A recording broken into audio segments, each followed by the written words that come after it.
And we will turn to the fourth lecture, and this is by Shlomi Chetrit. איפה? Shlomi Chetrit, תודה.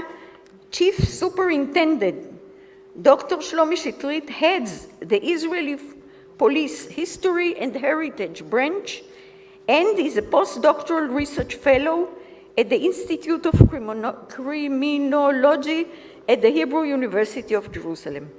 His research focuses on the history of policing, law enforcement, and internal security in Mandate Palestine and Israel.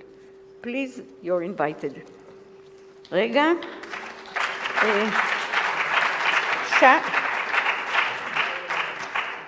He will be speaking about battlefield in front of the Knesset, the police, and the Restitution Riots, January 7, 1952.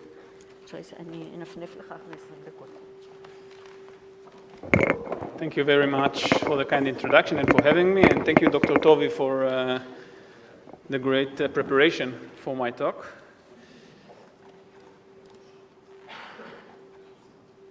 Okay, so without further ado,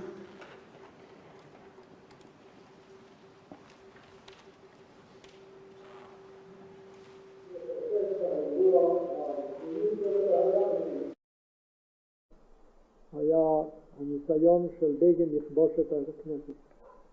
הפגנות, אבנים, ניסיון לפרוץ לתוך מקלות, ניסיון לפרוץ לתוך הכנסת. הכוחות שהיו לי, אני גייסתי אז את כל המשטרה, זה הייתה שם. זה עובר מחלוקת רבה בציבור. ודאי. אבל אני חושב שהמשטרה הצילה את כבוד המדינה. מה בעצם המדיניות שלך בטיפול בהפגנות האלה? רק לא לתת להם להרוס את הכנסת. זה הסיבה פשוטה ברורה. אתה יכול להיזכר באיזה מקרים שממש ראית סכנה לקיום המדינה מבחינת הסדר הציבורי, והמשטרה באמת החזירה את הסדר. אתה זוכר? אני חושב שזה הקובע ביותר והגורלי ביותר היה הניסיון לכבוש את הכנסת. זה השאיר לך את הרושם העמוק. ללא ספק.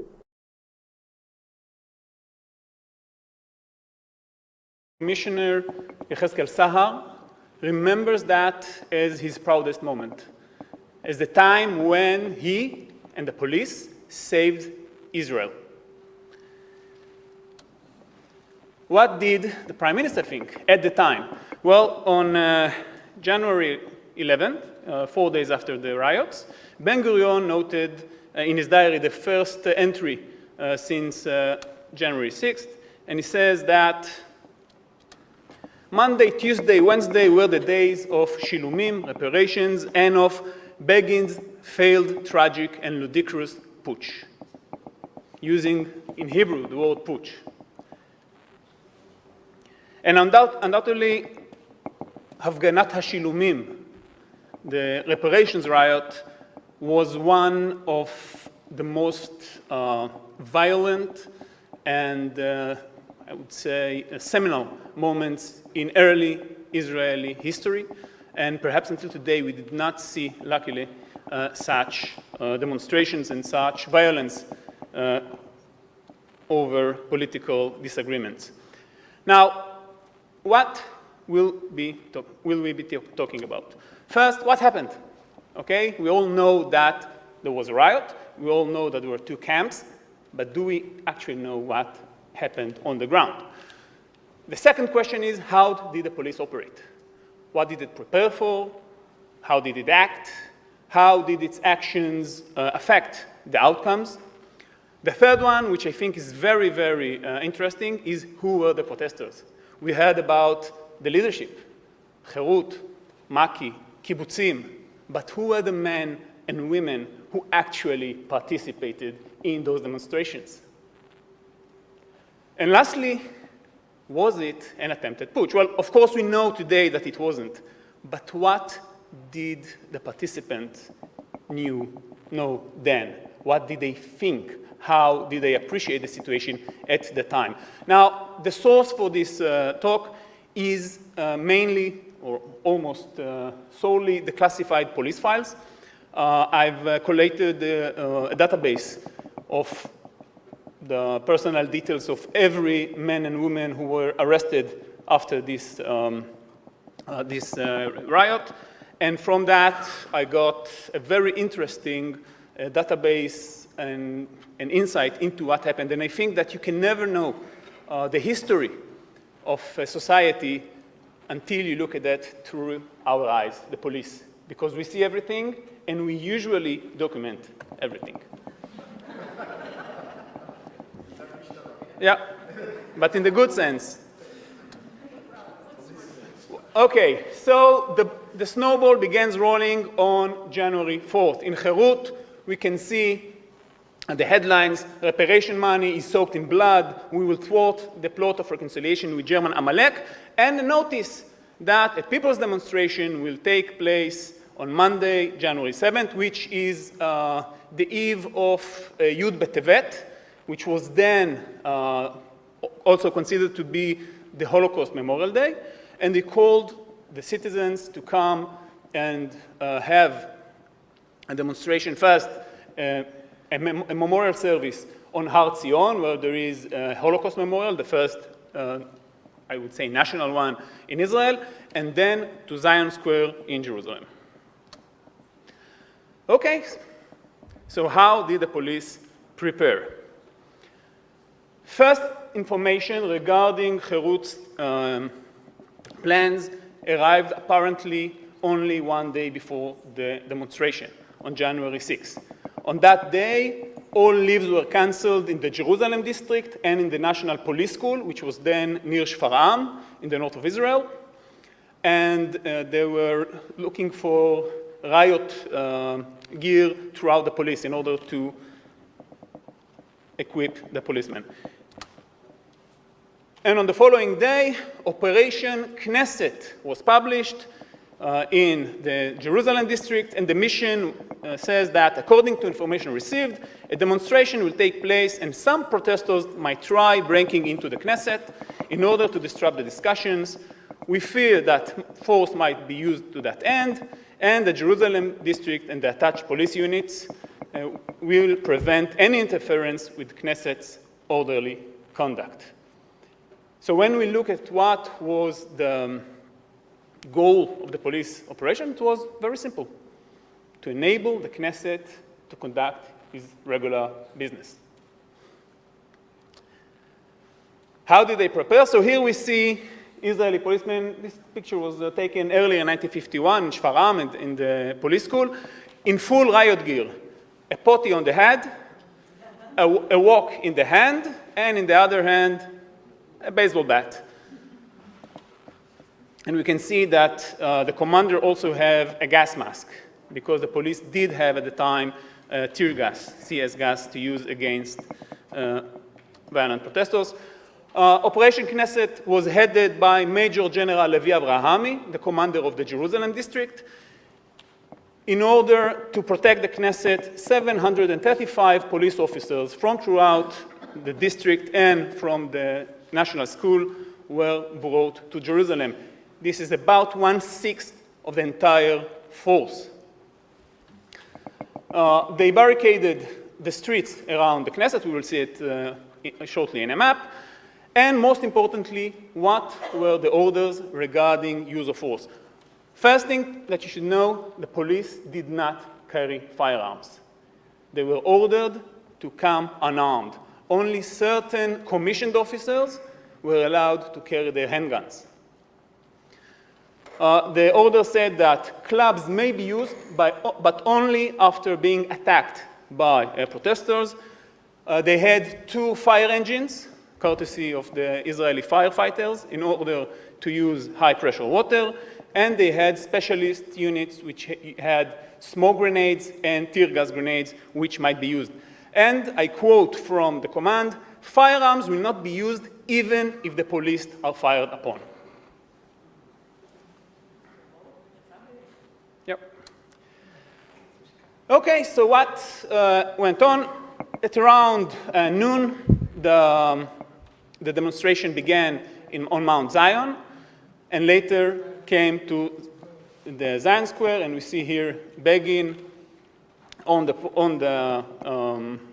veranda, giving his very famous speech.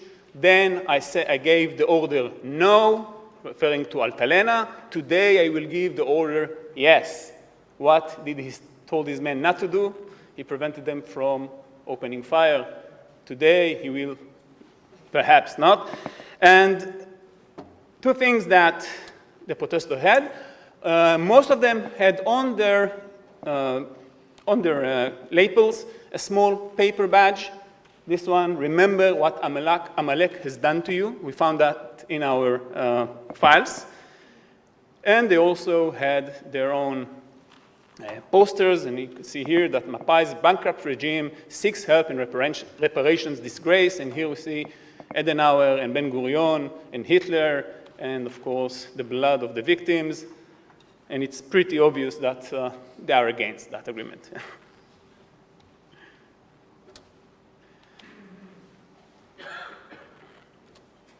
So at 2 p.m., the demonstration begins at Zion Square. According to eyewitnesses that we have, there were about 2,000 people present at the square, which is quite a lot for such a small square. And the police began setting up its barricades at around 2 p.m. There were two lines of barricades, one closer to the Knesset, the other one farther away, and there was a small reserve force in Orion Cinema near Zion Square.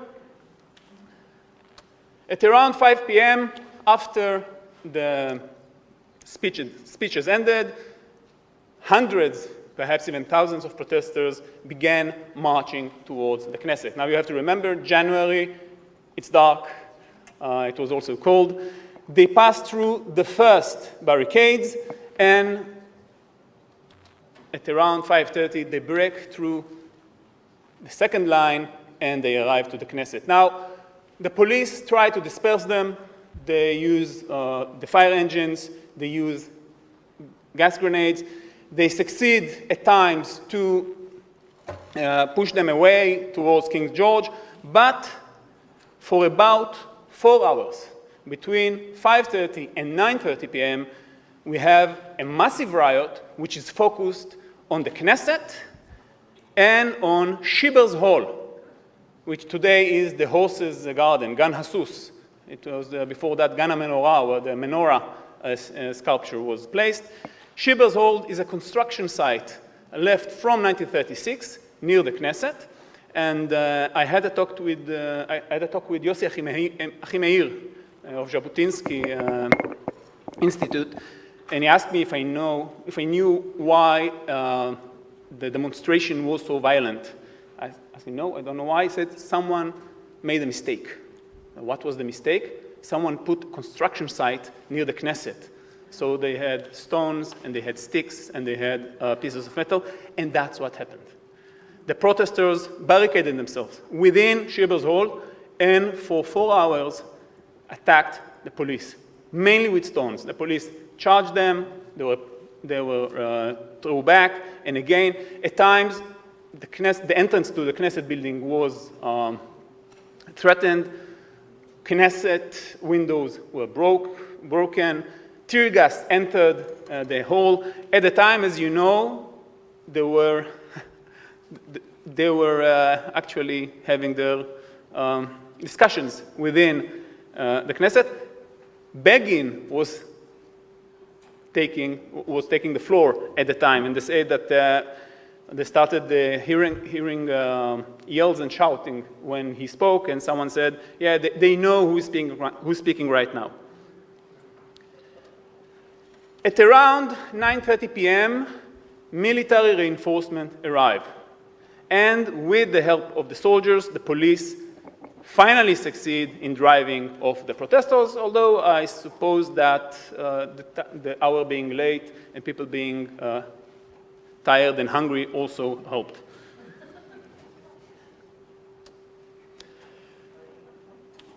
There are not many photographs from the riot itself. David Rubinger took some, but there's only one which is available online. I have to get to his collection because I know there are more. And this is, I think, the most dramatic one. And we can see here the police, we can see the fire. The fire was actually from one car, which was set on fire by the protesters. And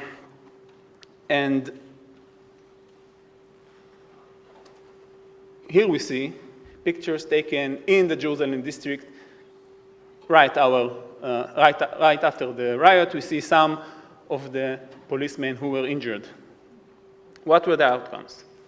83 policemen were wounded, although the press and the Prime Minister reported 130 policemen were wounded, which means you couldn't trust the press then like you can trust them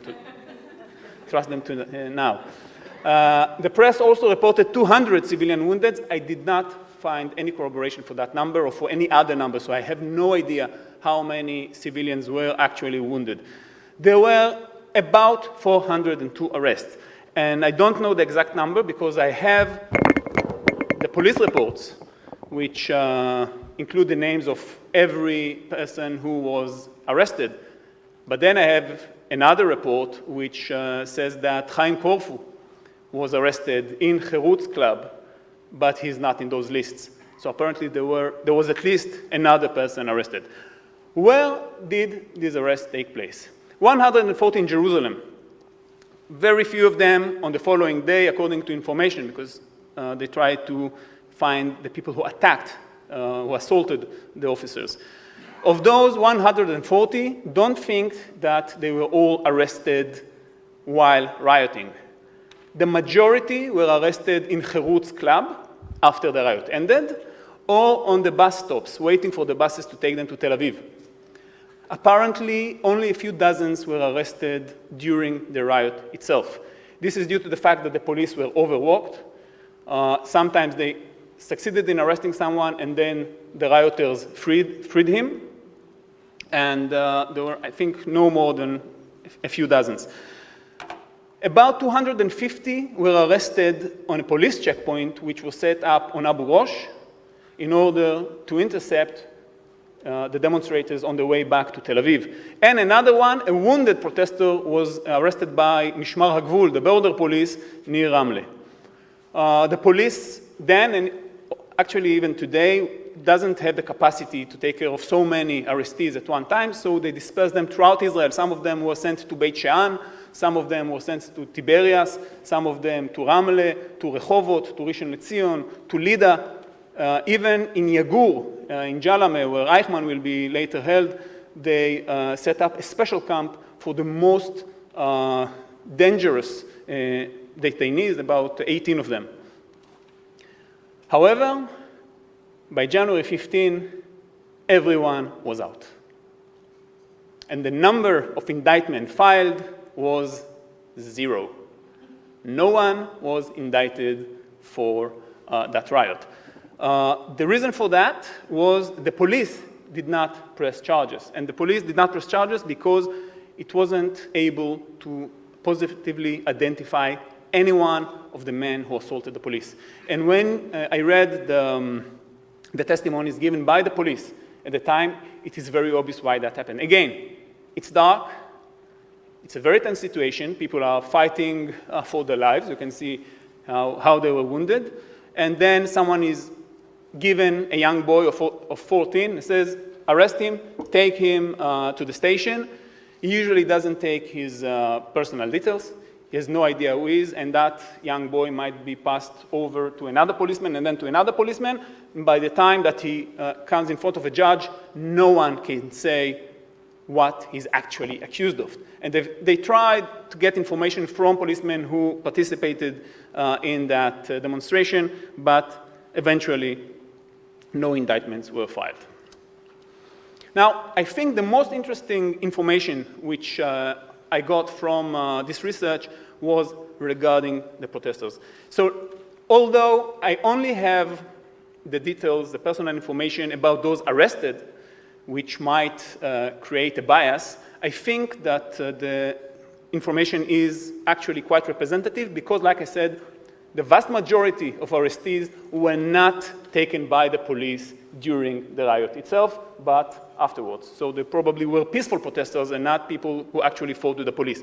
So we can see that there were 14% women. The average age was 27, but you can see that the median age is much, much lower. Most protesters arrested were between the ages of 15 to 25, which is as to be expected.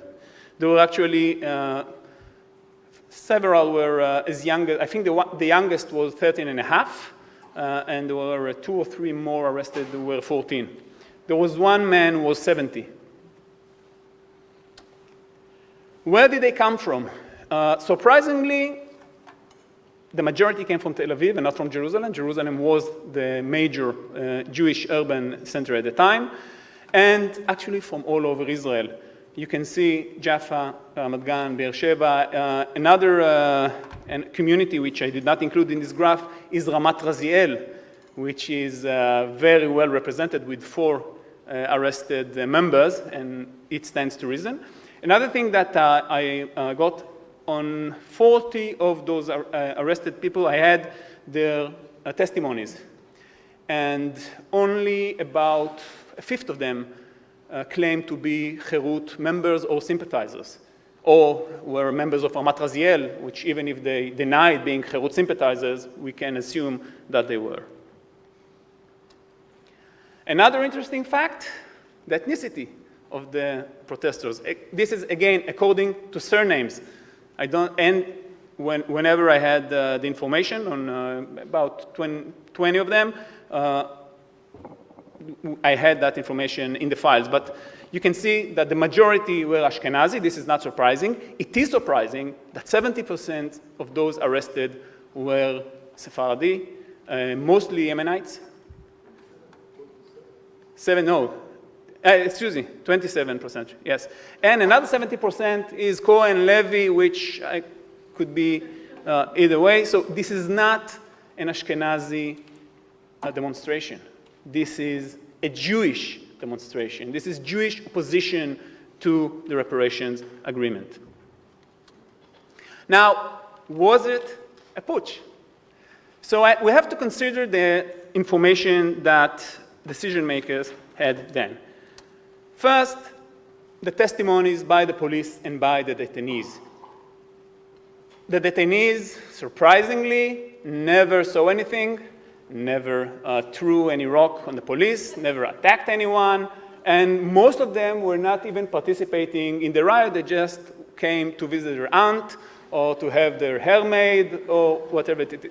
I'm not joking, that's how it's written, but of course, that's to be expected. However, when reading police testimonies, it is quite obvious that there was no guiding hand. There was no leadership. Prior intelligence. Now, the interesting thing is that until 1952, police monitored Cherut and Maki activities. There was a changeover, and the responsibility for that was turned over to Shin Bet in 1952, but later. I found no information in our files regarding any upcoming riot or putsch or coup d'etat intentions. Police and military preparations were lacking. The police was prepared for a demonstration which might turn violent, but nothing more than that. They did bring massive forces, 735 policemen, but they did not think that they were going to face anything which might endanger the state. The military was not involved. It got involved only after several hours. There were no other actions taken by Cherut, not at the time and not later, and there were no actions taken against Cherut. Like we said, no indictments, no one was prosecuted, Cherut was not closed.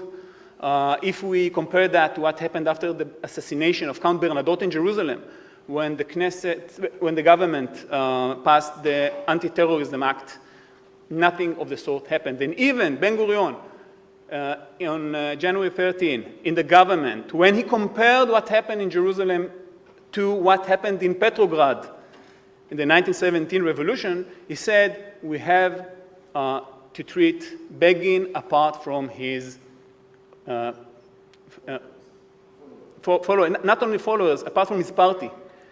Cherut is not with Begin on that. So even Ben-Gurion, who claimed that there was a putsch, and he used that for his own political advantage, did not actually believe that on January 7th there was a real danger. So it seems that the riots were spontaneous, undirected, and the result of genuine opposition to the reparation agreement. However, and I will take 30 seconds more of our time, and a short lesson on